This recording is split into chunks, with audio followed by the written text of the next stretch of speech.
Hi అండి, welcome to the channel team Manu and Surya.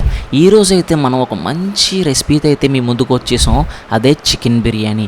And chicken బిర్యానీలో మనం కారం లేకుండా అయితే చేసాం అనమాట. ఇదేట్రా కారం లేకుండా అంటారా, ఎలాగనేది అయితే వీడియోలో చూసేద్దాం రండి. దీనికోసం అయితే ఫస్ట్ మేము కుక్కర్ అనేది తీసుకున్నాం అనమాట. కుక్కర్లో కొంచెం నెయ్యి అనేది వేసుకున్నాం. అంటే కొంతమంది ఆయిల్ కూడా వేసుకోవచ్చు, ఎవరిష్టం వాళ్ళది. మేమైతే నెయ్యి అనేది వేసుకున్నాం అనమాట.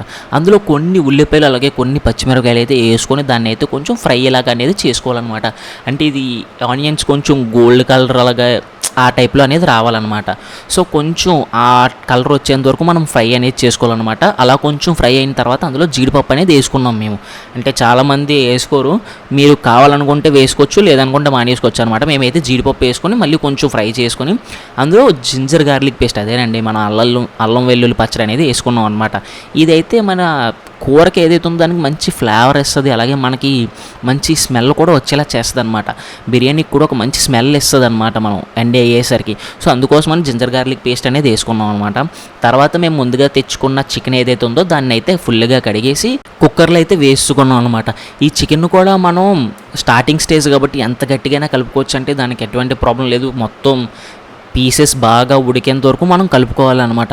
అలా కలుపుకున్న తర్వాత మనం కొంచెం సాల్ట్ అనేది వేసుకోవాలన్నమాట.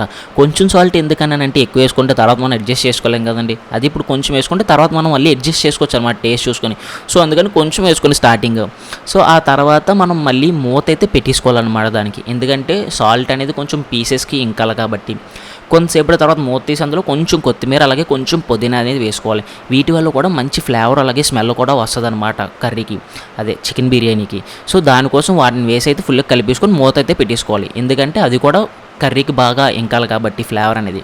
సో కొంతసేపటి తర్వాత తీసి దాన్ని మళ్ళీ కొంచెం బాగా కలుపుకొని అందులో కొంచెం చికెన్ మసాలా అనేది వేసుకోవాలన్నమాట. చికెన్ మసాలా వల్ల మనకి చికెన్కి మంచి టేస్ట్ అనేది వస్తుంది అనమాట. సో ఈ కారం, ఉప్పు, జింజర్ గార్లిక్ పేస్ట్ ఇవన్నీ నార్మల్. చికెన్ మసాలా వల్ల కొంచెం ఎక్స్ట్రా టేస్ట్ అనేది మనకి చికెన్కి అనేది వస్తుంది అనమాట. సో అందుకోసం మనం చికెన్ మసాలా అనేది పక్కగా వేసుకోవాలన్నమాట. ఇలా వేసుకొని కొంచెంసేపు కలుపుకున్న తర్వాత ఇందులో కొంచెం వాటర్ వేసుకోవాలి. వాటర్ కొంచెం అంటే మనం నార్మల్గా ఒక కప్పు రైస్కి 2 కప్పులు వాటర్ అనేది వేసుకోవాలి. సో మేము ఒక 2.5 కప్పులు రైస్ వేసాం అనమాట. సో అందుకని 5 కప్పులు వాటర్ అనేది వేసుకున్నాం. ముందుగా వాటర్ వేసుకొని దాన్ని ఫుల్గా కలుపుకోవాలి. మసాలా మొత్తం అంతా వాటర్లో కలిసిపోవాలన్నమాట. ఇంకా అలాగే ఇందాక సాల్ట్ అనేది అడ్జస్ట్ చేసుకోవచ్చు అని చెప్పాను కదండి, అదైతే ఇప్పుడు మనం అడ్జస్ట్ చేసుకోవచ్చు అనమాట. వాటర్ అనేది వేసుకున్న తర్వాత ఆ తర్వాత కొంచెం కలుపుకొని అలాగే రైస్ కూడా వేసుకోవాలన్నమాట. అప్పుడైతే బాగా కలపాలి. ఎందుకంటే ఇందాక వేసిన సాల్ట్ కూడా మనకి వాటర్లోకి బాగా ఎంకాలి, రైస్కి కూడా అంటుకోవాలి కాబట్టి.